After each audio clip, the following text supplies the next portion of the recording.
1 Corintios capítulo 15, y vamos a leer el versículo 1 y el 2 solamente.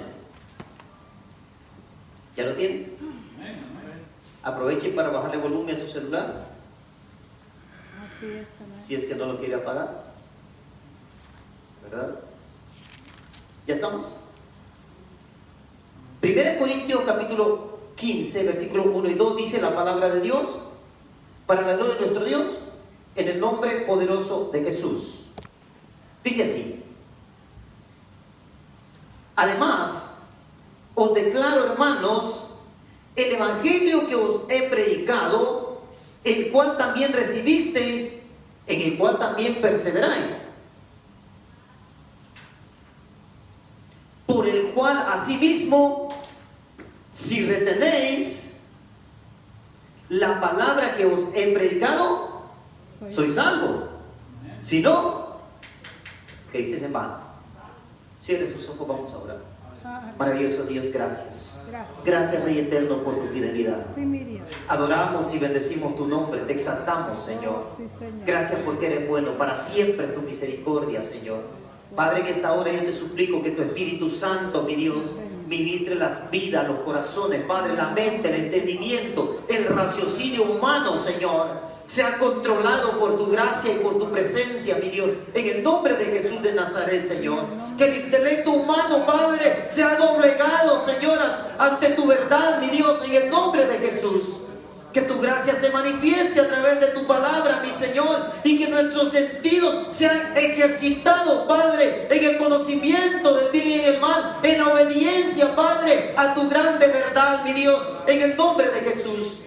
Padre, en esta hora, Señor, que tu palabra, como martillo que quebranta la piedra, Señor, golpee los corazones endurecidos, Padre. Que tu palabra, como jabón de lavadores, Señor, limpie, Padre, en aquel Señor que le está costando caminar, mi Dios, en el nombre de Jesús. Que tu gracia se manifieste a través de tu palabra, Señor. Toma control de las potestades en los aires, de las huestes de maldad, Señor. Y que haya un fluir de tu palabra poderosamente, Señor, en el nombre de Jesús. Gracias, Rey Eterno, por tu fidelidad. Adoramos y bendecimos tu nombre, Señor. Gracias, maravilloso Dios. Gracias, Señor. Pueden tomar su asiento, amado hermano, alabando el nombre maravilloso de nuestro Dios. La iglesia en Corinto era una iglesia a la que Pablo tenía que hablarle fuerte. Y es que a veces, hermanos, el pueblo de Dios se endurece tanto que necesita que se le hable fuerte. Y a veces no solamente que se le hable fuerte, a veces necesita que se le esté diciendo lo mismo varias veces y que se le esté repitiendo lo mismo, porque nos endurecemos. Cuando nosotros, hermanos, miramos solamente hacia nuestro alrededor y miramos el mundo cómo está cambiando, miramos cómo las cosas se están moviendo, y todo eso ha afectado tanto a nuestras vidas, a la vida, como inclusive como creyentes, que el creyente se ha endurecido. Y cada vez más, hermanos, entiendo la pregunta de Jesús: cuando el Hijo del Hombre vuelva, ¿hallará fe en la tierra? Y la respuesta es no. Porque el pueblo de Dios se deja influenciar fácilmente. No es porque Jesús quisiera que el pueblo perdiera su fe. Hermano, nadie puede hacer que tu fe decaiga, ni nadie puede hacer que te debilites en tu fe. Tu fe depende sola y exclusivamente de ti, de nadie más. Tú no eres como otra persona porque influyeron en ti. Tú eres como la otra persona porque tú decidiste ser así. El día que te presentes a cuentas delante de Dios, jamás Dios te va a aceptar esa excusa. Es que mire, yo puse la mirada en el pastor fulano, en los hermanos de la otra iglesia. Es que yo pensé, Señor, que así era. El evangelio no es de lo que tú piensas, ni de lo que yo creo, sino de lo que Dios dice. Si lo que Dios dice yo lo creo, entonces el evangelio se hace real en mi vida. Pero si yo he decidido no creer al evangelio, Porque cuando actuamos, hermano, fuera de lo que la palabra dice, cuando no aceptamos los reglamentos, los estatutos de Dios, entonces no creemos. Aunque usted diga que sí, con sus labios dice que sí cree, pero en su corazón usted no ha creído. El apóstol Pablo le habla fuerte a la iglesia en Corinto y le dice, además os declaro, hermanos, el evangelio que yo les he predicado, mire, esto es lo que tiene que hacer el creyente. Primero, tiene que recibirlo. Muchos creyentes han recibido el evangelio, pero se han quedado hasta ahí. Lo recibieron. Recibir el evangelio no produce salvación en la vida del creyente. Así que no se me engañe. Con que a usted le guste, ay, qué bonito predica el hermano, eso no produce salvación en usted. La salvación no viene, hermano, porque a usted le guste. Es más, como creyentes vamos a tener que obedecer cosas que no nos gustan. Pero que sí son parte de la salvación, pero que no nos gustan. Dios no te está pidiendo que le des un like, hermano. Dios no te está pidiendo que estés de acuerdo con Él. Dios solamente pide, Él demanda y exige que los verdaderos creyentes obedezcan. Pero es que no me gusta, obedécelo. Pero es que no quiero, obedécelo. Pero es que no estoy de acuerdo, obedécelo, tú nomás hazlo. Pero voy a ir a regañadientes, no importa, Dios te entiende, solamente obedece. Y el apóstol Pablo le dice, el evangelio que yo les he predicado, el cual dieron el primer paso y lo hicieron muy bien, dice, lo recibieron. Lo recibieron. Y desde el momento que el apóstol Pablo les había hablado y ellos lo habían recibido, había pasado ya un tiempo, el apóstol Pablo ya no estaba ahí con ellos y entonces le envía esta primera carta al pastor de la iglesia en Corinto para que se la leyera al pueblo. Y le dice, en cual también, dice, recibiste, en el cual también perseveráis. O sea que en el momento la recibieron con gozo, dijeron, Pablo tiene razón, vamos a aceptar a Jesús, vamos a obedecerlo, vamos a hacer lo que él dice. Y pasó un tiempo y el apóstol Pablo ya no estaba ahí en Corinto, les envía la carta, la primera carta a la iglesia de Corinto, y desde el transcurso de ese tiempo hasta que le llega la carta, los hermanos seguían perseverando. ¿Seguían? ¿Qué quiere seguían perseverando? Continuaban allí, hermano, continuaban allí. El creyente debe de recibir el evangelio y debe de perseverar en él. ¿Qué es perseverar? Continuar en él. Y tenemos que continuar, hermano, como Dios dice, no como nosotros pensamos. Mire, hermano, yo desde mi casa, yo aquí leo la Biblia, escucho puras cosas de Dios. No, pero es que eso no dice la Biblia. Porque Dios estableció a unos evangelistas, a otros pastores. ¿Para qué estableció Dios a los pastores? Para que dirigieran un rebaño. El pastor dirige un rebaño.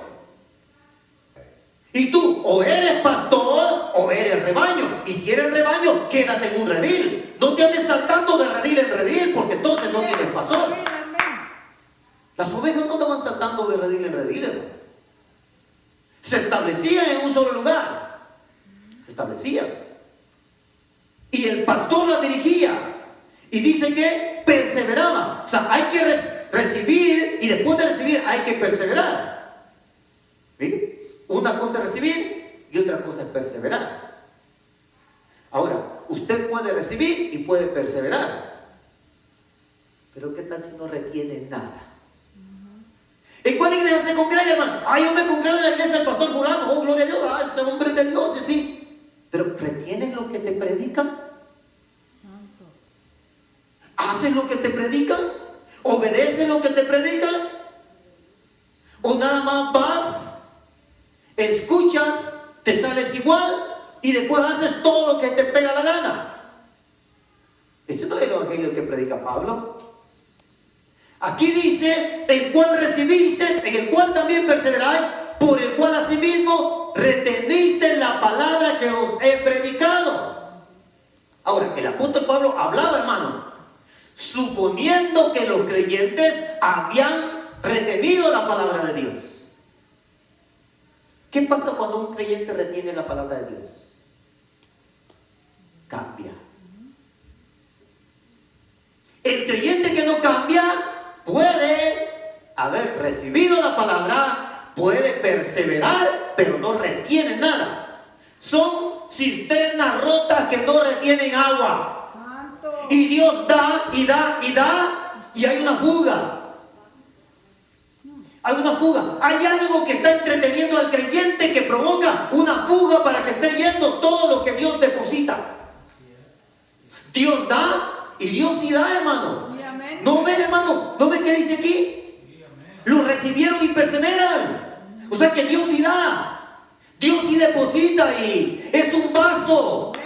Dios sí deposita. Lo que pasa que hay un pequeño portillo por donde se está escapando todo lo que Dios te da. Y por eso la persona no quiere servirle a Dios. Hay cosas más importantes que servirle a Dios, porque hay una fuga. Hay una fuga. La persona no se decide. Hay otras cosas que le entretienen más, le emocionan más que Dios. Mire, hermano, este tiempo que estamos viviendo es para que usted se emocionara. Y amén, bendito Jesús. Ya el Señor ya viene. Y cada mañana que sale ver a las nubes decir, ay, ya pronto se van a enrollar los cielos, ya pronto nos vamos. Amén, amén. Bendito Jesús. Los creyentes salen y dicen, ay, voy otra vez, el lunes. Sí. Y terminan el trabajo y dicen, ay, gracias a Dios, ya un día menos de trabajo. Y llega el siguiente día y, ay, vamos otra vez. There we go again. Ahí vamos otra vez. Lo mismo. Y se termina el día, ya cuando llegan al jueves dicen, ya llevamos 40 horas. Ya, más un día más y ya. Sí, hermano, porque viven el día a día y eso es lo que los emociona. El día lunes los emociona llegar al jueves o al viernes. Y los emociona porque el viernes reciben su cheque y ya llegan emocionados. Pero Dios no les emociona. Por eso cuando te bajan las horas en el trabajo, te preocupas. Sí, porque Dios no te emociona. Sí, no, a mí sí me dicen que un día no voy a trabajar, gloria a Dios. Sí, hermano, sí, yo no dependo, hermano, del número que aparece en mi cheque, yo no dependo de eso. Yo dependo de la multiplicación que hace Dios. De eso dependo yo. Y no es que no me guste trabajar, hermano. Sí trabajo. Si me obligan a ir los sábados, yo voy, hermano. No es que voy a faltar al trabajo. Pero si me dicen que no trabajamos los sábados, para mí, hermano, gloria a Dios. ¿Sí? Y si me dicen que nomás 4 días, gloria a Dios. Al estilo americano. Así que dice, por el cual asimismo, sí retienen, solamente sí retienen. O sea que hay muchos creyentes en las iglesias que no están reteniendo nada y que están dentro de la iglesia, pero no son salvos. Y lo triste va a ser el día del arrebatamiento. Porque como el arrebatamiento no da señales, no sabes cuándo, será un abrir y cerrar de ojos, no hay señales para el arrebatamiento. Todas las señales que son para la segunda venida. Pero para el arrebatamiento no hay señales. ¿Cómo será? En un abrir y cerrar de ojos. El tiempo que te tardas en abrir y cerrar los ojos, así, ¡pum!, se acabó. Santo. Y todos los que se queden van a ver muchos cuerpos tirados. Y todos los que se quedaron, que recibieron y perseveraron, pero no retuvieron, sabrán perfectamente lo que sucedió. Así es. Y será tarde. Si lo hubiera creído, ¿cómo me enfadaba el pastor con lo mismo? Si eso ya lo había oído muchas veces. Nos trataba como a niños, lo mismo, nos repetía lo mismo, lo mismo, lo mismo. Sí, ¿por qué te quedaste?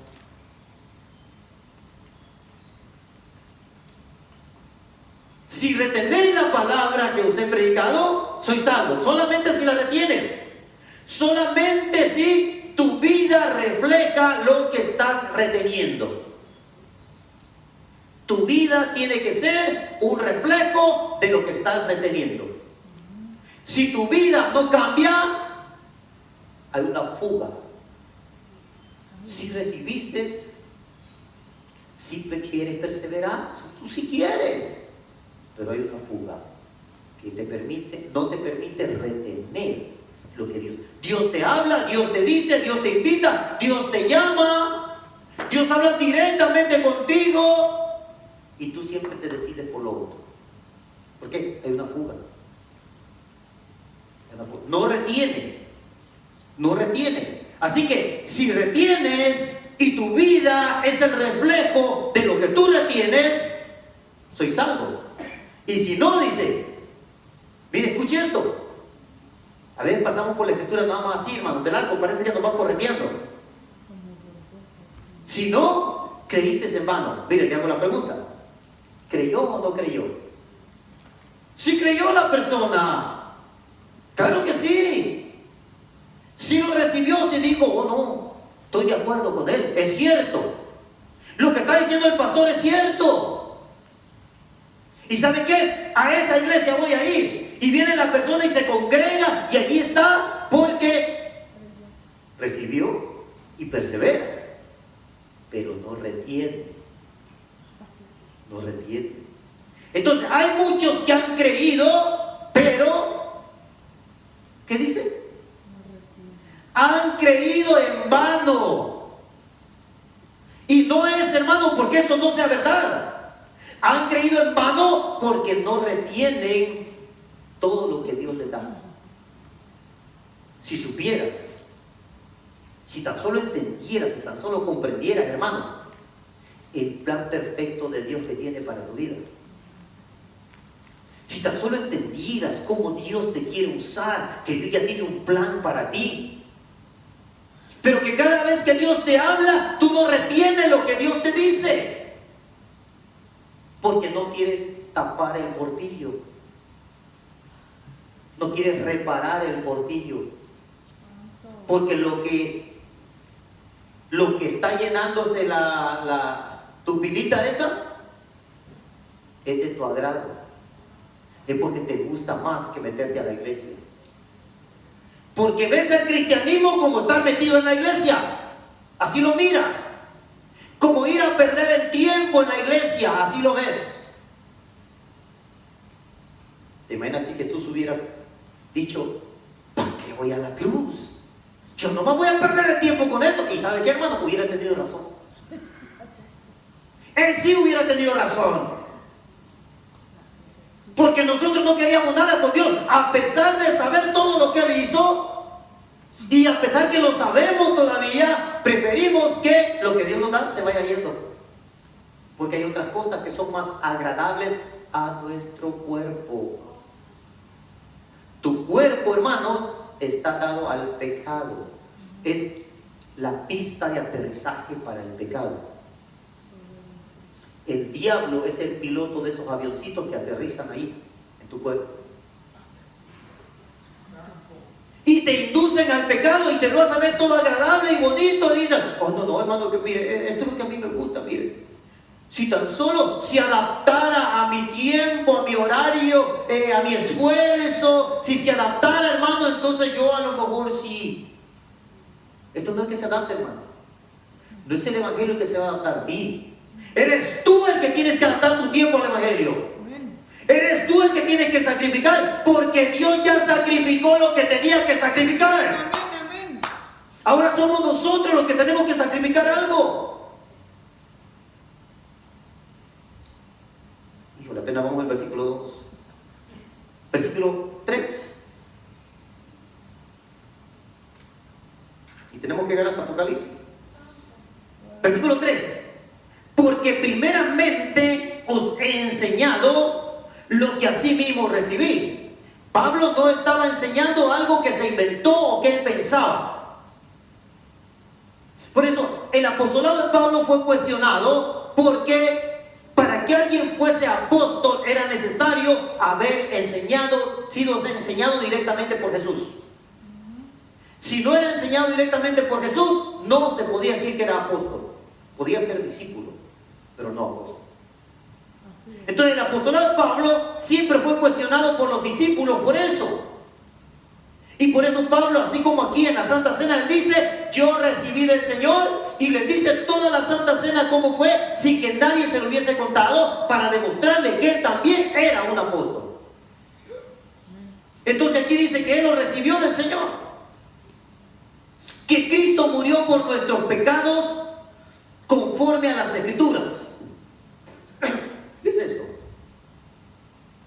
Cristo murió por nuestros pecados conforme a las Escrituras, y que fue sepultado y que resucitó al tercer día conforme a las Escrituras. ¿Usted cree lo que dicen las Escrituras, no?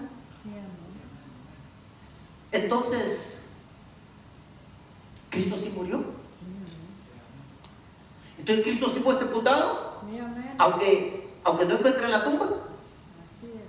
Digo, porque dicen que la encontraron, pero supongamos que no la han encontrado. ¿Sí murió Cristo? ¿Sí fue sepultado? Sí, amén. Y aún peor, hermano, usted puede ir a ver la tumba. ¿Sí resucitó? Sí, amén, amén, amén. Porque eso ya no lo puede ver usted.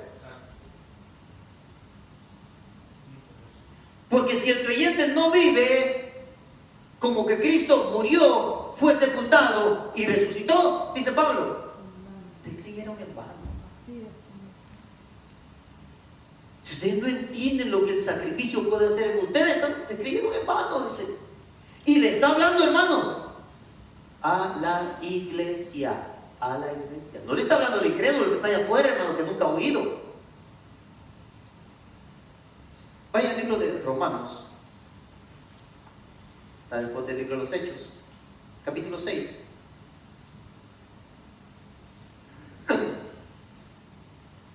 Romanos capítulo 6. ¿Ya lo tiene? ¿Qué pues diremos? Está escribiendo a la iglesia en Roma. ¿Perseveraremos en el pecado para que la gracia abunde? A la iglesia le está diciendo esto, hermano. El problema del pecado está en la iglesia, en los que se supone que son salvos, en los que se supone que recibieron el evangelio, que perseveran. Pero hablar de pecado es no retener lo que Dios dice. Si ustedes no retienen, les dijo el apóstol Pablo, ustedes creyeron en vano. O retienes o estás perdiendo el tiempo. Hermanos, se van a ir de la iglesia. Hermano, se van a ir los que están perdiendo el tiempo. Pues que se decidan de una vez. ¿Qué pues diremos? ¿Perseveraremos en el pecado para que la gracia abunde? Miren la respuesta del apóstol Pablo. En ninguna manera. El creyente no puede perseverar en el pecado. Cero, nada, cero tolerancia, o estás fuera. En ninguna manera. Porque los que hemos muerto al pecado, dice Pablo, mire, se incluye él en una muerte al pecado. Dice, los que hemos muerto al pecado, ¿cómo viviremos aún en él? ¿Cómo usted vive en el pecado cuando se supone que usted ya no vive, que ya está muerto? Ustedes tienen una contradicción de fe. Su fe se contradice en usted. Porque el creyente debe haber muerto. Y si está muerto, ¿cómo es que sí vive para el pecado? ¿Cómo es que vive si está muerto? ¿Cómo viviremos aún en él? ¿O no sabéis que todos los que hemos sido bautizados en Cristo Jesús, hemos sido bautizados en su muerte. Usted no fue bautizado en la vida de Jesús, usted fue bautizado en la muerte. Yo fui bautizado en su muerte, porque me identifiqué. ¿En qué? Me sepultaron. Como yo estaba muerto, me tenían que sepultar. Muchos dicen, no me bautizo porque entonces voy a tener que dejar de hacer esto, esto y esto. Pero ¿cómo? Es un error pensar de esa manera, hermano. ¿Sabe por qué? Porque los que van al bautizo, allí los van a sepultar. Quiere decir que ya va muerto. No va a morir después del bautizo. No. Tiene que ir muerto si se va a bautizar. Porque lo van a sepultar en las aguas.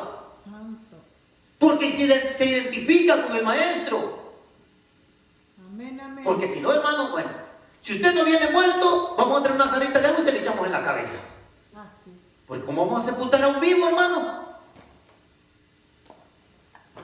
Los vivos no se sepultan a los cuerpos. Entonces el que decidió bautizarse ya tiene que venir muerto. Si está en una iglesia y está recibiendo y está reteniendo, hermano, tiene que venir muerto. ¿Al qué? Al pecado. ¿Qué está diciendo el pecado? O al menos, hermano, tiene que venir luchando contra el pecado. Como mínimo luchando contra el pecado. Cuando la persona lucha y ataca el pecado, Dios le tiende la mano para que logre el objetivo. Los que hemos muerto al pecado, si ya estamos muertos, ¿cómo viviremos aún en él? ¿O no sabéis que todos los que hemos sido bautizados en Cristo Jesús hemos sido bautizados en su muerte? ¿Bien? ¿Por qué somos bautizados en su muerte? Porque somos sepultados juntamente con él. ¿Sabe, hermano? Hay mucha gente que la ha bautizado y que la sepultaron viva. Porque no se ha querido morir. No ha querido morirse al pecado. Ese fue un asesinato. Es un homicidio. La sepultaron viva. Para los pastores que me estén escuchando, bautizar a alguien que no se ha muerto es una crueldad. No sea cruel con sus miembros. Dígale que se muera primero. Muchos hasta los niños bautizan, hermano. Es antibíblico. Usted tiene que haber muerto. Dice, ¿cómo viviremos? Porque somos sepultados juntamente con él para muerte. Versículo 4. Porque somos sepultados juntamente con él para muerte por el bautismo, a fin de que como Cristo resucitó de los muertos por la gloria del Padre, así también nosotros andemos en vida nueva. O sea, usted es sepultado porque ya está muerto. Y ahora, cuando usted resucita de las aguas, resucita como Cristo, entonces usted ya no puede vivir la misma vida que vivía antes. Porque entonces a usted lo sepultaron sin que hubiera muerto. Le hicieron un funeral y usted nada más estaba dormido. Sí, hermano. Pagaron la funeraria y usted estaba dormido nada más. Bueno, dice aquí, así también nosotros, ¿qué dice? Andemos en vida nueva. El creyente tiene que morir para que se identifique con Jesús. Si no, no se parece a Jesús. Aquí hay dos cosas solamente, hermano. Nosotros los seres humanos fuimos creados a la imagen de Dios. Dios puso su imagen en nosotros y por poner su imagen en nosotros éramos limpios, puros, santos. No teníamos pecado, no desobedecíamos y nos agradaba obedecer a Dios. Un día alguien llegó y le habló al oído a Eva, que indujo a Adán. ¿Para qué? Mire, Nos han enseñado para que pecara. Pero no solo pecó, cambió la imagen. Le quitó la imagen de Dios al ser humano. Por eso hoy en día el ser humano piensa que con ser religioso va directo a la presencia de Dios. Pero Dios no es religioso. Esa no es la imagen de Dios. Muchos piensan que con ser borracho y no hacerle mal a nadie, van para allá. Pero Dios no es un borracho. Esa no es la imagen de Dios. Amén. Entonces el ser humano, cuando acepta a Jesús, tiene que recuperar la imagen de Dios. Y el único que pagó el precio para que el ser humano recuperara esa imagen fue Jesús. Entonces tenemos que parecernos a Él. Y cuando nos identificamos con Él, recuperamos la imagen de Dios. Por eso el borracho deja de serlo. El maldiciente ya no dice malas palabras. Ya no debería decirlas. Los que se echaban una bailada ya no se echan esas bailadas, hermano. Ay, hermano, pero ¿qué tiene de malo? ¿Sabe, hermano? Hay un señor con el que yo estoy hablando en el trabajo. Y yo hablo y hablo con él. Y cuando me pone a bailar ahí, ¿sabe qué le digo? Le digo, mira, así te tienes, le digo, con la mano ahí arriba. Así. Y así cuando de lejos lo veo, nomás le hago así. Sí, hermano, el diablo nos trae así como títeres. Como títeres. ¿Sabe, hermano? Cuando en México yo iba a las kermeses, ¿sabe qué era lo que me gustaba? Porque me divertía. En México hacían como un cerco y en la entrada uno pagaba por las tandas y ya se metía uno a bailar ahí. Y yo me quedaba aquí afuera, hermano, ¿y sabe qué miraba? Las cabezas de todos miraban. Y nomás no miraba que las cabezas unos se levantaban y otras estaban así. Y hermano, yo afuera, risa y risa, yo me reía, hermano. De mirar las cabezas así, nomás que se levantaban así. Así. Claro, después entraba yo y seguramente otro me miraba a mí. Hermano, pero así nos trae el diablo. ¿Y sabe por qué? Porque el ser humano es emocionalista. Entonces, el diablo mueve nuestras emociones. Y hay creyentes que se mueven por emociones también. Si el pastor no les pone la mano y se caen, no hubo presencia de Dios. Es emocionalismo. Dios se mueve, hermano, en medio de la tormenta. Y Dios se mueve en la bonanza. Así es, amén. No está todo pasivo, tranquilo. Dios se mueve igual. Así que Dios se muestra a través de lenguas, como Dios se mueva tranquilo a través del llanto. Así es, amén. Y es el mismo Espíritu Santo. El mismo Espíritu de Dios. Así es que el apóstol Pablo le sigue hablando a la iglesia en Roma y le dice, porque si fuimos plantados juntamente con Él en la semejanza, en la imagen de su muerte, así también lo seremos en la resurrección. O sea, seremos ¿qué? Glorificados. La transformación que las personas deben de ver en nosotros no es otra cosa más que la gloria de Dios aquí en la tierra. La gente mira y dice, de veras que no pensé que fuera a cambiar. Y mucha gente le dicen a los creyentes, espérate, ya te va a pasar. Pero cuando el creyente retiene y lo practica, pasan los meses, pasan los años y la persona es cada vez mejor porque está sufriendo una transformación. Está perdiendo la imagen del hombre pecador y tiene que mostrar la imagen del Hijo de Dios.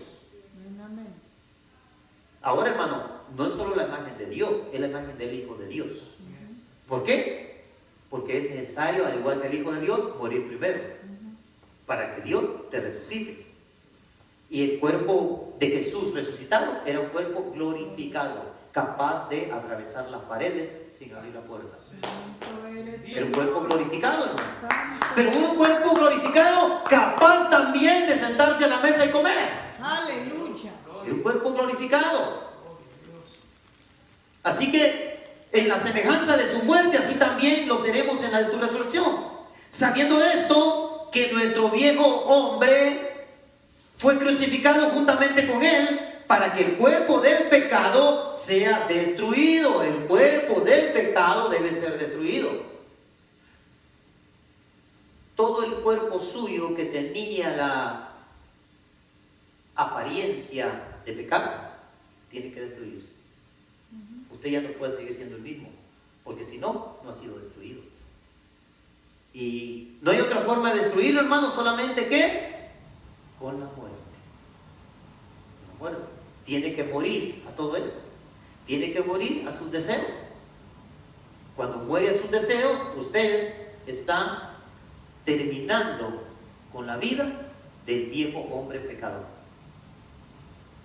Y usted recibe una nueva imagen, como la imagen de Jesús, para que el cuerpo del pecado sea destruido, a fin de que no sirvamos más al pecado. Cada vez que tú pecas y piensas que te diviertes, no eres más que un sirviente del pecado. Es que yo hago lo que me pega la gana y por eso tomo cuando me pega la gana. No, tú no haces esto cuando te pega la gana. Tú no eres más que un achichicle del diablo. Ahí nada más, cuando te dice algo lo haces, y cuando te dice déjalo, lo dejas. Porque así éramos todos, hermano. Sirvientes nada más del pecado. Sirvientes del pecado. Así éramos, así era yo también. Porque el que ha muerto, versículo 7, ha sido justificado del pecado. La única forma que Dios justifique tu pecado es la muerte. Si no mueres a eso que tanto deseas y que tanto te lleva esclavo, si no mueres a eso, entonces no tienes justificación por el pecado y pagarás el precio de tu pecado. Y la paga del pecado es la muerte espiritual y en muchas ocasiones también física. ¿Verdad? No está limitado. 8. Y si morimos con Cristo, creemos que también viviremos con Él, sabiendo que Cristo, habiendo resucitado de los muertos, ya no muere. La muerte no se enseñorea más de Él. Porque en cuanto murió el pecado, murió una vez por todas. Mas en cuanto vive, para Dios vive. El creyente debería de morir una sola vez.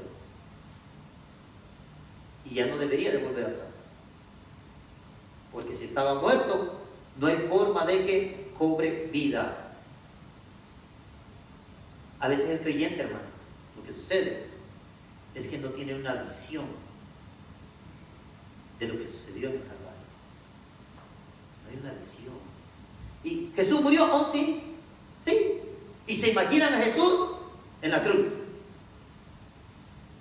¿Es que Cristo resucitó? Oh, sí. Y se imaginan, inmediatamente se imaginan. Todo eso llevó un proceso, hermano. Gracias a Dios, hermano, ahora, con la ciencia, con la tecnología, ahora podemos saber lo que sucedió en la cruz. Yo quiero por un momento, hermano, que usted reflexione y que medite en lo que yo voy a leer. Amén. Para que usted reflexione y, si es posible, fórmese una imagen de lo que estaba sucediendo en ese momento. Aleluya. La crucifixión fue diseñada para producir una muerte lenta con el máximo dolor y sufrimiento. No era la idea, hermano, que muriera. La idea era que sufriera.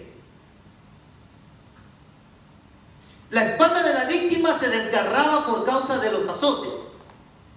Luego, la coagulación de la sangre se rasgaría de nuevo cuando se le arrancaba la ropa a la víctima. O sea, le daban azotes, la ropa se le pegaba con la sangre y después le quitaban la ropa.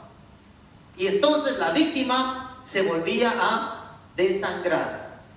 Porque, hermano, no es que la golpeaban y le quitaban la ropa, ¿verdad? La golpeaban, la dejaban, la golpeaban, le daban. Y la idea era que sufriera. Ellos gozaban con el dolor. Los romanos. Por eso no me venga a decir de que la religión es romana. No me diga eso, hermano, porque ¿sabe qué? Porque si usted tiene una religión que es romana, usted tiene una religión anticristiana. Porque esto lo hicieron los romanos.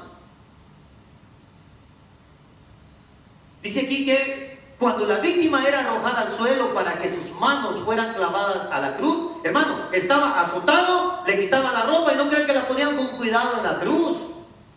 La tiraban, hermano, en la cruz. en el suelo. Los clavos los ponían en el suelo. Cuando la víctima era arrojada al suelo para que sus manos fueran clavadas a la cruz, las heridas se rasgarían de nuevo y se contaminarían con tierra. Cuando la víctima era arrojada, luego dice, mientras era colgado en la cruz, con cada respirar, las dolorosas heridas rozarían contra la madera áspera de la viga vertical y se agravarían aún más. Al querer respirar, hacía este movimiento así y se rasgaba en la parte de atrás las heridas que ya estaban abiertas. O sea que cada respirar, hermano, era una tortura.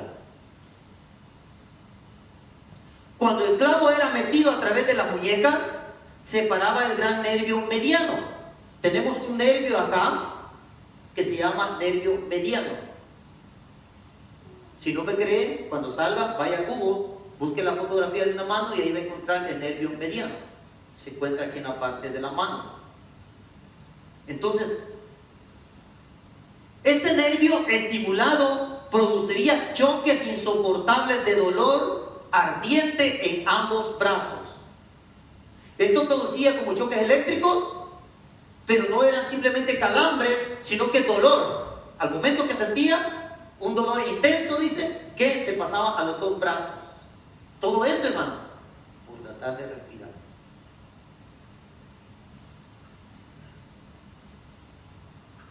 Y podría resultar en las manos de la víctima un agarre en forma de garra. O sea que eran los toques así, que la mano se hacía así.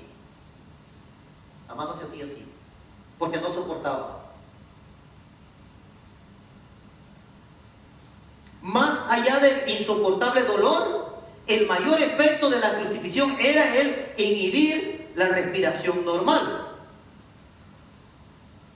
El peso del cuerpo tirando de los brazos y hombros tendería a fijar los músculos en un estado de inhalación, obstaculizando la exhalación. O sea, ¿qué podía hacer él? Pero ya no podía soltar el aire. O sea que el mismo aire lo estaba asfixiando. Lentamente. Lentamente. La falta de respiración adecuada resultaría en calambres musculares severos, los cuales obstaculizarían aún más la respiración. Para respirar bien, tendría que empujar contra los pies, o sea, hacer fuerza en los pies. Y recuerden que tenía un clavo atravesado en los pies, y tendría que hacer fuerza en los pies. Flexionar los codos, jalando desde los hombros, poniendo el peso del cuerpo sobre los pies, que produciría un dolor abrasador, o sea, como fuego. Y flexionar los codos torcería las manos que cuelgan de los clavos. Levantar el cuerpo para un respiro también rasparía dolorosamente la espalda contra el poste de madera áspero. Cada esfuerzo por respirar de forma apropiada sería agonizante, agotador y llevaría a una muerte más rápida. La muerte por crucifixión podría venir de diferentes fuentes, como un shock agudo por la pérdida de sangre, estar muy agotado para respirar por más tiempo, deshidratación, ataque al corazón inducido por estrés, falla cardíaca congestiva que llevaba a una ruptura cardíaca, se le rompía por adentro. Si la víctima no moría lo suficientemente rápido, las piernas se romperían y la víctima pronto sería incapaz de respirar. Recuerden, cuando las piernas se rompían, no era que mataban a la persona, era que ya no podía estirarse para respirar. Y entonces moría asfixiada, lentamente, asfixiada.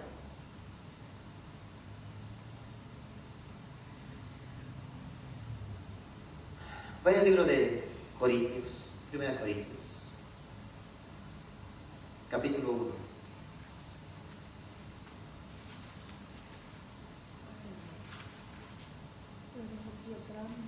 Versículo 23.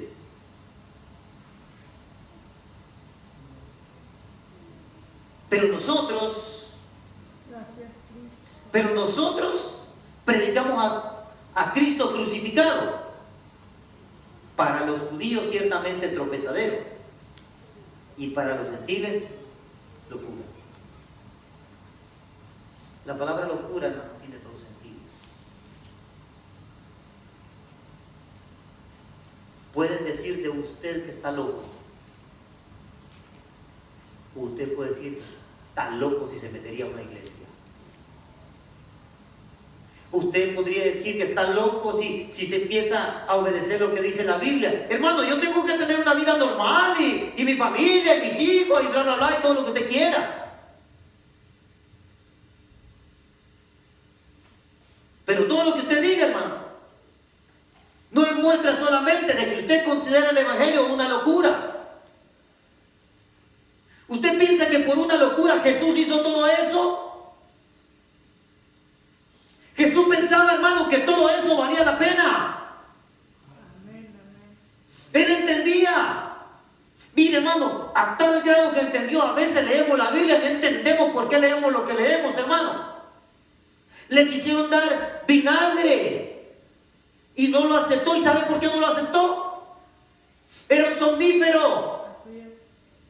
Lo que iba a hacer era dormirlo para no sentir el dolor. Y para que sin dolor poder morir. Y él lo rechazó, hermano. Prefirió sufrir. Y usted piensa que sufrió porque, ay, esto es locura, hermano, meterse a la iglesia y tener un pastor y que le estén predicando a uno, hermano. No, esos están locos. Porque no entendemos lo que Jesús hizo. Porque nosotros no valoramos, hermano, el sacrificio, la tortura que sufrió, hermano, el sufrimiento. Pasó horas allí en agonía. Y su lucha, hermano, era por respirar. Aleluya, santo eres. Alaba sus brazos tratando de respirar. Grande, Padre bueno. Colgaba todo su cuerpo sobre el clavo de los pies, hermano, para tratar de respirar. Y eso, hermano, terminó matando. Él no sufrió como sufrían los otros crucificados, a los que tenían que quebrarle los pies para que se murieran. Porque aparte de todo eso, hermano, por si eso fuera poco, Dios viene y deposita todo el peso del pecado de la humanidad sobre él, en esa posición y en esa condición, hermano. ¿Usted se imagina?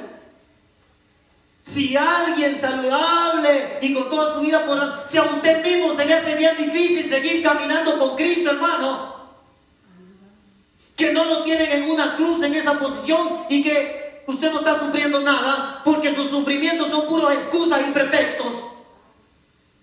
Ay, hermano, es que ¿cómo voy a hacer con los biles? ¿Cómo le voy a hacer, hermano? Es que si voy a la iglesia no puedo ir a trabajar.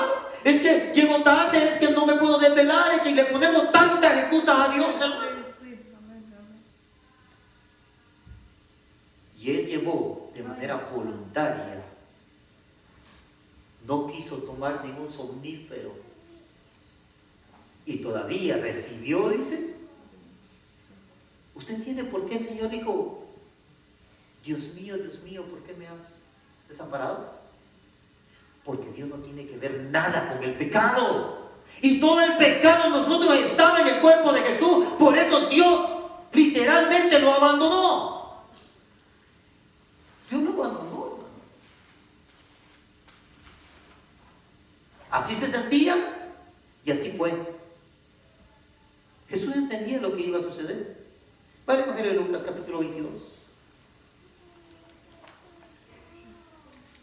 Lucas, capítulo 22, versículo 39.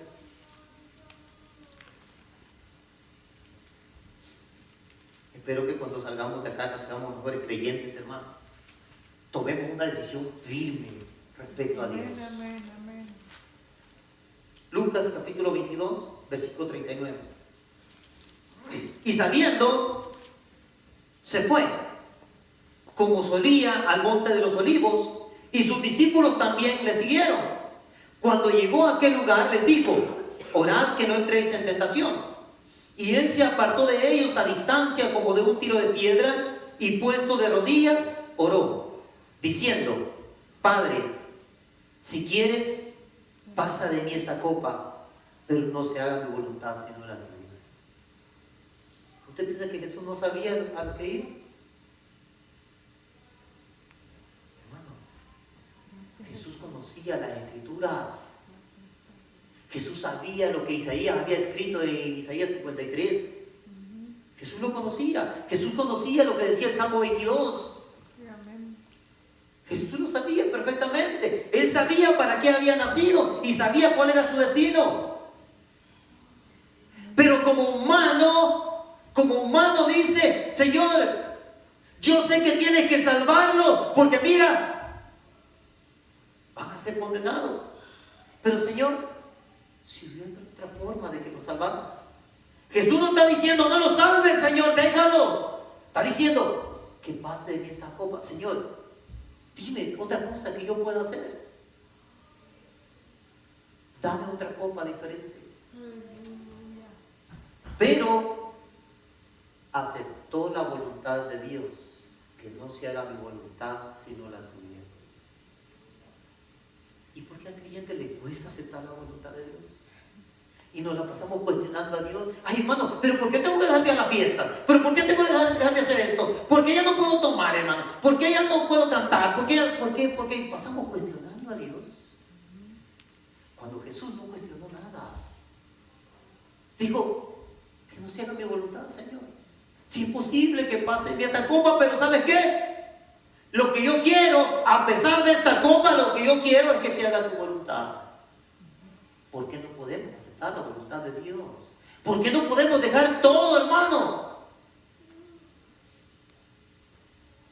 Los discípulos dejaron todo.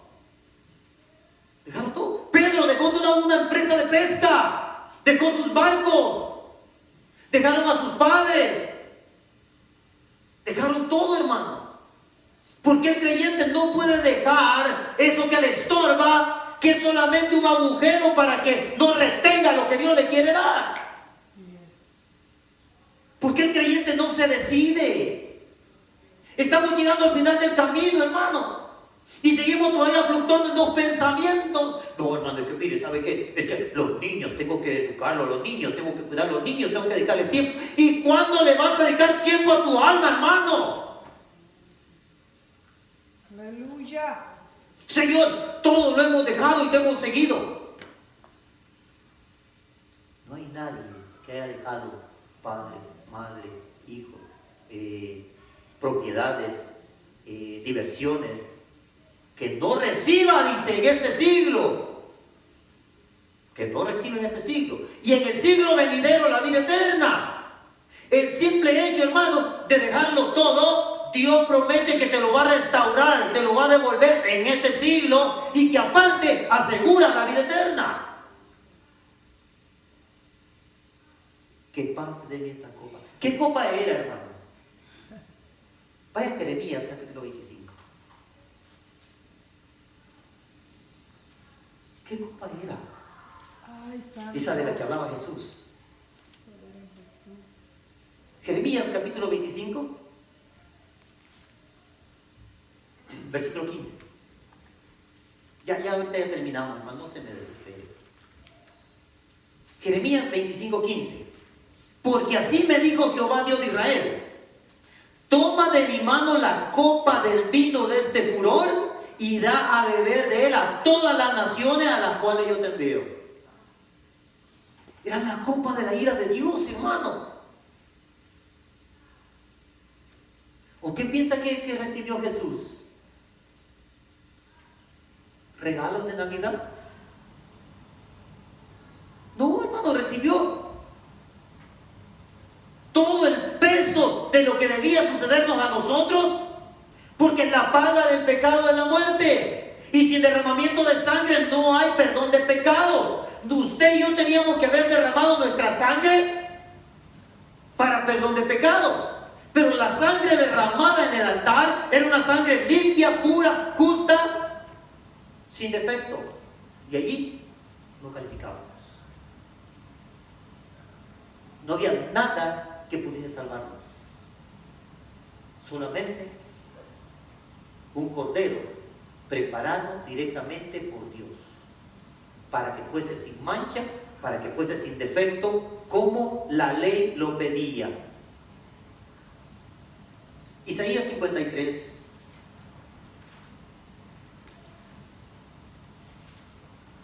Isaías 53, versículo 3. Despreciado y desechado entre los hombres. Fíjense cómo lo trataron, hermano. Y muchos lo siguen tratando así. Despreciado y desechado entre los hombres, varón de dolores, experimentado en quebranto. ¿Qué quiere experimentado en quebranto? Que lo quebrantaron tanto que se hizo experimentado. La experiencia solamente la da la práctica. En la práctica, Jesús era experimentado en el sufrimiento. Y como que escondimos de él el rostro, y muchos lo siguen escondiendo todavía, fue menospreciado y muchos lo siguen menospreciando todavía, y no lo estimamos y a muchos sigue sin importarles todavía. Ciertamente llevó nuestras enfermedades. Entonces, ¿de qué se preocupa? ¿Cree o no cree? Y sufrió nuestros dolores. Nosotros, los judíos, le tuvimos por azotado, por herido de Dios y abatido.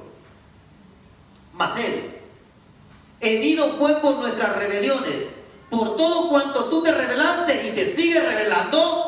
Por eso ya se lo cobraron a Jesús. Molido por nuestros pecados. Jesucristo quedó molido literalmente. Molido. No fueron golpecitos que le dieron, hermano. Lo dejaron desfigurado. Molido por nuestros pecados. El castigo de nuestra paz fue sobre él. El castigo de nuestra paz fue sobre él. El creyente tiene que tener paz, hermano. ¿Sabe por qué? Porque ya se pagó el precio para que usted tenga paz. ¿Y entonces por qué se desespera? Es porque está recibiendo y no está reteniendo. No está reteniendo. Dios le habla, Dios le dice y sale de la iglesia a hacer lo mismo. ¿Señal qué? No retuvo. Usted recibió a Jesús, usted persevera en Jesús, pero no retiene nada. Y si no retiene, dice Pablo, ¿okay? No yo, lo voy a decir, el hermano Tony, mire cómo no. Pablo dice, si usted no retiene, creyó en vano. Por su llaga fuimos nosotros curados. Así que llevó nuestras enfermedades, sufrió nuestros dolores y ya fuimos curados. Bueno, aquí lo dice. Al menos que usted no lo crea. Al menos que usted no lo crea. Eso es lo que dice mi Biblia, no sé cómo diga la suya. Vamos a 2 Corintios 5 y vamos a terminar.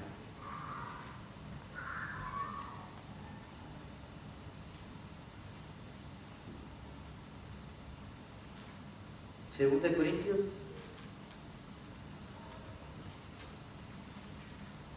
5:13. ¿Ya lo tienen?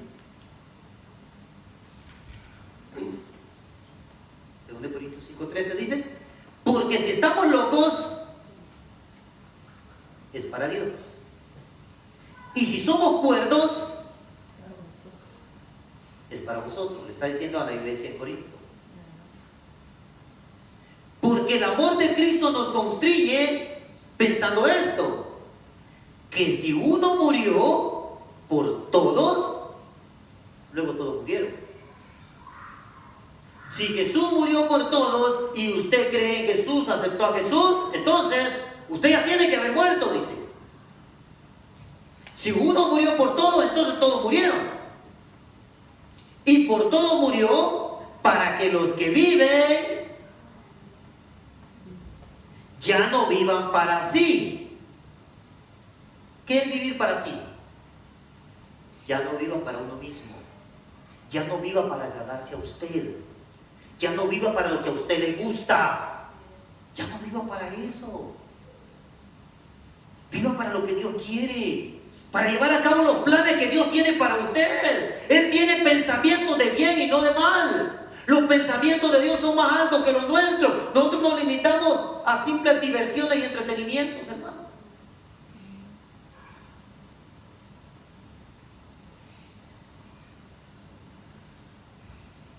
Para que los que viven ya no vivan para sí, sino para aquel que murió y resucitó por ellos.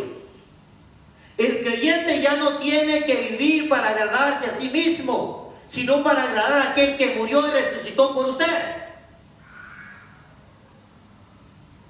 Pero hermano, esto a mí me gusta, es mi debilidad. Sí, vas a tener que vencer eso.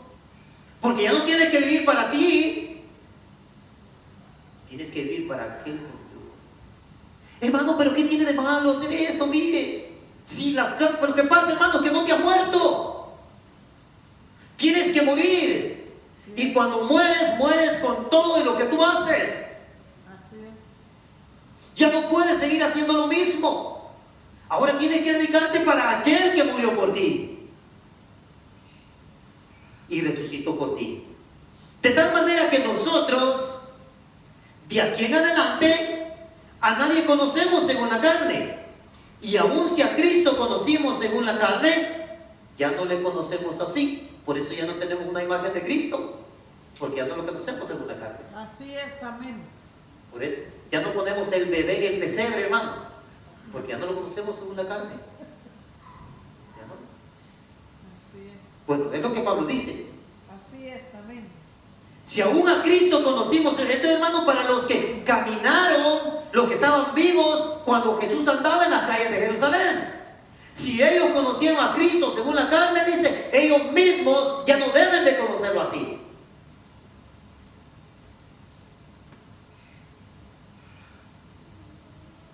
Ya no le conocemos así. Y ahí siente. De modo que si alguno está en Cristo, debería de ser una nueva persona. Si es que está en Cristo, y si es que usted aceptó al Cristo que murió y resucitó. Las cosas viejas, las cosas que hacía antes de aceptar a Jesús, ya pasaron. Y como usted murió, ya no puede seguirlas haciendo. Y todas son hechas nuevas. Todas deben ser hechas nuevas. ¿Qué hacía usted antes de convertirse al Señor? No puede seguir haciendo eso. Porque entonces, usted no retiene. Usted no retiene. Usted recibió y usted persevera. Porque de vez en cuando sigue yendo a la iglesia. Ahí está, ahí va. Despacio, lento, pero ahí va. Sigue perseverando. Pero necesita retener. Porque si no retiene, todo lo que le acabo de leer, hermano, del sacrificio de Jesús, lo creyó en vano. ¿Sí? Se engañó a usted mismo. Nomás simplemente digo, ay, pobrecito, de veras, mira qué lástima. Y se quedó ahí. Y no entendió que todo eso lo hizo solo por usted. Lo hizo solo por mí. Así que yo debo de ser una nueva criatura, una nueva persona, porque por lo que Jesús hizo por mí. Hermano, pagó un precio tan alto. ¿Se imagina qué mal agradecido sería yo si volviera otra vez a lo mismo cuando ya se pagó el precio? Esto sucede, hermano, como los padres de familia que le pagan las deudas a sus hijos. Y después que le pagan las deudas, sus hijos se vuelven a endeudar otra vez. Y el padre dice, ay, pero amigo, ¿cómo le va a hacer para hacer la deuda? Y el padre está haciendo hoyos en su casa para tapar el hoyo de su hijo. Y su hijo nunca aprende porque nunca entendió. Así no está pasando con Jesús. Si usted no entiende, Jesús pagó el precio y ustedes siguen endeudados. Sí, amén. Cada pecado, cada desobediencia, cada cosa, cuando usted regresa al mundo, hermano, y vuelve a hacer lo mismo, cada vez usted se está endeudando para con Dios, cuando ya se pagó el precio. Y se pagó un precio bastante alto. Ahora podemos entenderlo, hermano, con la tecnología, ahora con la ciencia, podemos entenderlo, hermano, el precio alto que pagó Jesús. Muchos nos lo presentan como en una cruz y una gotita de sangre. Él fue molido, hermano. Fue molido, fue desfigurado, quedó irreconocible. Y todo lo hizo para que usted y yo andemos en vida nueva. Si usted no anda en vida nueva como creyente, usted y yo podemos ser malagradecidos. Por muy bonito que ay, mi Diosito, o en Facebook ponga muchas cosas bonitas de Dios, eso no tiene que ver en nada con su salvación ni con el agradecimiento que usted tenga hacia Dios. Así es. ¿Usted quiere agradecer a Dios? Retenga lo que Dios le dice. Obedezca lo que Dios le dice. Eso es retenerlo. Y cuando usted lo retiene, entonces usted vive agradecido por Dios. Usted y yo tenemos que tomar una decisión. O agradamos a Dios o agradamos al mundo. O aceptamos el sacrificio y retenemos la palabra de Dios, o nos volvemos malagradecidos. Pero recuerden, va a estar dentro de una iglesia, pero creyó en vano. Póngase. Poderoso es tu nombre, Padre. Difícil predicar estos temas, hermano. ¿Saben por qué? Porque no hay aleluya ni gloria a Dios. No hay emocionalismo, no hay nada de eso. Y qué bueno, hermano. Qué bueno. Doy gracias a Dios porque quisiera que todos salieran llorando de este lugar. Salieran compungidos diciendo, Señor, es cierto, Señor, ya no vuelvo a hacer eso, no vale la pena. No vale la pena el tiempo que pierdo ahí, Señor. Aleluya, Dios santo. quiera que saliéramos así, compungidos. Y que dijéramos, varones hermanos, ¿qué haremos? ¿Qué vamos a hacer ahora? Así es. Cree en el Señor Jesucristo. Persevera y retén la palabra y pon por obra, dice la salva. Cierre sus ojos, vamos a orar. Maravilloso Dios, gracias. Gracias, Dios fuerte y poderoso. Gracias, Rey eterno, por tu fidelidad. Te adoramos, Señor. Te adoramos, Jesús, porque eres bueno. Gracias, Rey eterno. Señor de gloria, yo te suplico en esta hora que tu palabra, Señor, nos haga reflexionar. Que toque, Señor, lo más profundo de nuestro ser, mi Dios. Que tu palabra, Señor, nos haga estar como aquellos varones compungidos del corazón, Señor. Clamándote a ti, preguntándote, Señor, ¿qué haré? ¿Qué voy a hacer ahora? ¿Cómo me voy a comportar de ahora en adelante? Te bendigo, Padre bueno. Señor, ayúdame, tengo que dejar de hacer eso. Doy gracias por tu bondad, Señor. Porque, Señor, yo quiero retenerlo. Quiero retener tu palabra. Quiero retener tus promesas. Quiero retener el conocimiento. Quiero recibirla, Señor. Por rendirte, Padre bueno. Por llegar al final. Gracias por el precio que pagaste, Señor. Gracias, Padre, gracias. Gracias por no haber desistido, Señor. Aleluya. Gracias por haber soportado el martirio, Señor. Gracias, Padre. Gracias por haber soportado la asfixia lentamente, Señor. Gracias. Santo, gracias, Padre bueno. Gracias, Señor, porque lo hiciste cuando no lo merecía, Señor. Precioso. Cuando lo más seguro era, Señor, que no quisiera nada contigo. Santo, santo. Gracias, Rey eterno, por tu fidelidad. Gracias, Señor. Gracias, Padre bueno. Que tu palabra haga reflexionar a tus hijos, Señor. Grande, Padre bueno. Que nos volvamos a ti, Señor.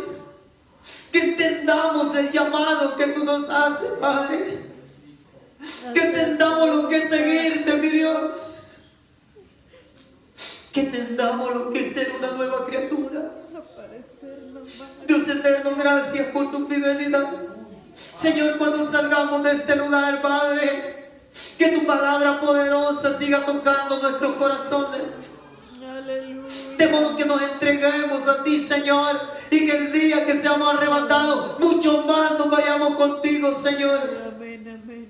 Gracias, Señor. Rey eterno, gracias por tu fidelidad. Gracias. Que aquellos que no se han decidido tomen una decisión, Señor. Tu palabra, Padre. Que aquellos que no se han entregado, Padre, lo hagan, Señor. Gracias. Que aquellos que han estado caminando y flotando en tus pensamientos, Padre, se decidan, mi Señor. Aleluya. Dios eterno, fortalece a aquel, Padre, que está pasando por debilidades y está luchando, Señor. Dale la victoria, poderoso Dios. Que tu gracia se haga manifiesta, Señor. Padre, llévanos con bien a nuestros hogares, Señor. Que tu presencia vaya a nuestro lado, Señor. Que aprendamos a entender, a reflexionar, Padre, y a descansar en ti, Señor. Y amén. Rey eterno, gracias por tu fidelidad, Padre. Toca las vidas, los corazones, mi Señor. Pero que los creyentes sean verdaderos, Señor, en el nombre de Jesús. Gracias, Rey eterno, por tu fidelidad. Gracias, Padre. Gracias, maravilloso Dios, en el nombre de Jesús. Dios precioso. Gloria a ti, Señor. Gloria a ti, Señor. Gracias, Jesús. Gracias, Jesús. Gracias, Jesús. Gracias. Ha sido bueno, Señor. Gracias. Así, hermanos, Dios les bendiga. Gracias, Dios Saludemos. fuerte, gracias. El día de mañana tenemos oración de 7 a 8. Todos estamos invitados, hermano. Recuerde, es necesario que reflexionemos más, porque lo que Jesús hizo, hermano, es un pago muy alto y no vale la pena seguir perdiendo el tiempo cuando los días se están acortando y que cuando el panorama mundial se está preparando, cuando el arrebatamiento está a las puertas, hermano, cuando el Señor ya está pronto a escucharse la última trompeta para que nosotros volemos, hermano. Prepárese para que no sea de los que se queden nada más lamentándose por no hacer lo que debieron haber hecho. Bueno, hermano, Dios les bendiga, saludemos.